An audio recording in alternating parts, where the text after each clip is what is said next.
Praise the lord. ప్రభునందు ప్రియ సహోదరులకు యేసుక్రీస్తు వారి శుభనామం పేరిట వందనాలు మరియు ఉదయకాలపు శుభాలు. అనుదినము వాగ్దానం ద్వారా మనల్ని బలపరుస్తూ ఆదరిస్తున్న దేవునికి స్తోత్రాలు. ఉదయాన్నే వినే కొద్ది మాటలు రోజంతటికి స్ఫూర్తితో నింపుతున్నాయని మీ ఏకీభావాన్ని బట్టి దేవుణ్ణి స్తుతిస్తున్నాను. కీర్తన ద్వారా ప్రభువుని స్తుతిద్దామా?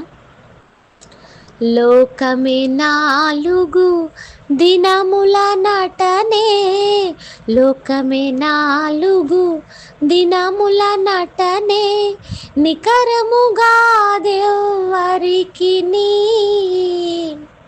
దారిని తప్పి తిరిగెదవేళ, దారిని తప్పి తిరిగెదవేళ, ఎరిగితివా నీ గురిని, కడకి లోకమే వదిలేదవు. యేసులేనిచో పాపికాశ్రయమే లేదు, యేసులేనిచో పాపికాశ్రయమే లేదు. హల్లెలూయా. నిజమే కదా. ఈ లోకంలో ఎన్ని కూర్చుకున్నా, ఎంత సంపాదించినా, ఎంత గొప్పవారమైనా చివరికి మన ముగింపు లోకాన్ని అన్నింటినీ విడిచి వెళ్ళిపోవడమే. ఇదంతా తెలిసినప్పటికీ దారి తప్పి తిరిగేవారిగా ఉంటే మన జీవితము వ్యర్థము. యేసు ప్రభువు అందరికీ ప్రభువై ఉన్నాడు, ఆశ్రయమై ఉన్నాడని ఈ కీర్తన సెలవిస్తూ ఉంది. అందరూ పాపం చేసి దేవునికి విరోధంగా పాపం చేసిన వారై ఉంటే యేసు ప్రభు వారు అందరికీ ప్రభువై ఉన్నారు. అందరూ పాపం చేసి త్రోవ తప్పిపోయిన వారిని అందరినీ రక్షించడానికి ప్రభువైన యేసుక్రీస్తు వారి లోకానికి వచ్చారు. పాపులందరికీ ఆశ్రయం ఆయనే. పరిశుద్ధులుగా చేసి మన పాపాన్ని తీసి నిత్య మార్గం వైపు నడిపించేవాడు మన ప్రభు ఒక్కడే అని ఈ కీర్తన సెలవిస్తూ ఉంది. ఈ కీర్తన ద్వారా ప్రభువుని స్తుతించండి. నేటి వాగ్దానం ఇర్మియా గ్రంథం 31వ అధ్యాయం 14వ వచనంలో 2వ మాటలు చదువుతున్నాను. నా జనులు నా ఉపకారములను తెలుసుకొని తృప్తి నొందుదురు, ఇదే యెహోవా వాక్కు. ఎంతమంది నమ్ముతున్నారు దేవుడు మంచివాడని? అవును, మన దేవుడు మంచివాడు. ఆయన ఇస్తున్న వాగ్దానము, నేను నా జనులను ఉపకారములతో తృప్తిపరుస్తాను అని. ఈ 31వ అధ్యాయం ప్రారంభంలో శాశ్వతమైన ప్రేమతో నేను మిమ్మల్ని ప్రేమిస్తున్నాను కనుక విడువక మీ ఎడల నా కృప చూపుచున్నాను అనే మాటతో ప్రారంభించబడుతుంది. దేవుని ప్రేమ, ఆయన మంచితనం, తన ప్రజల పట్ల ఆయన చేసే ఉపకారాలు చాలా గొప్పవి. దేవుణ్ణి నమ్ముకున్నప్పుడు ఏంటి అన్నీ అనుకున్నవే జరగడం లేదు అనే సందేహం మనలో కలుగుతుంది. ఆయన్ని నమ్ముకున్నాను, విశ్వాసంతో వెంబడిస్తున్నాను, ఏంటి నాకు ఇన్ని ప్రతికూలతలు వచ్చేస్తున్నాయని బాధపడుతున్నారేమో. అయితే దేవుని వాగ్దానం చెబుతుంది, దేవుడు మంచివాడు కనుక మీకు ఉపకారములు చేస్తాడు. ఈరోజు ఉపకారం ఇది అని మనకు తెలియకపోవచ్చు. అనుకున్నవి ఒకటైతే ఇంకొకటి జరుగుతున్నాయేంటి అనే సందేహం మీలో కలగచ్చు. భక్తిగా ఉంటున్న కొద్దీ కూడా శ్రమలు ఎక్కువైపోతున్నాయేంటి, నా మట్టుకు ఏంటి ఈ పరిస్థితులు అనే పరిస్థితి మీకు రావచ్చు.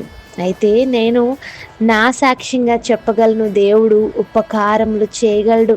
నా బ్రతుకులో ఎన్నో ఉపకారాలు చేశాడు. తెలియని త్రోవలో ఈరోజు మిమ్మల్ని నడిపించేది, ఒక కొత్త మార్గంలో, ఇరుకు మార్గంలో మిమ్మల్ని నడిపించేది నూతన సృష్టిగా మార్చడానికే, మరింత భక్తిపరునిగా చేయడానికే, ఆయన మహిమను మీకు కనపరచడానికే, ఆయన అద్భుతం మీ బ్రతుకులో చేయడానికే ఈ ప్రతికూలతలు మీ జీవితంలో అనుమతించాడు, అంగీకరించాడు.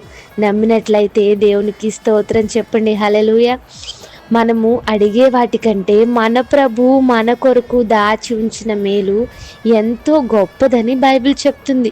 చదవబడిన వచనంలో అంటున్నాడు, అందుకే నా జనులు నా ఉపకారములను తెలుసుకొని తృప్తి నొందుతారు, ఇదే యెహోవా వాక్కు అని. ఈరోజు నేను ప్రయాసపడిన ఉద్యోగం దేవుడు ఎందుకు నాకు ఇవ్వలేదు? నేను ఆశపడ్డ బిడ్డను ఎందుకు ఇవ్వలేదు? నేను ఎంతో ప్రేమ పెంచుకుని ఎన్నో కలలు కన్నా నా ఆలోచనలన్నీ ఎందుకు చెదిరిపోయాయి? దేవుడు ఎందుకు ఈ కన్నీటి మార్గంలో, ఈ దూషణల గుండా, నిందల గుండా నన్ను నడిపిస్తున్నాడు? ఎందుకు మనుషుల చేతికి అప్పగించేశాడు?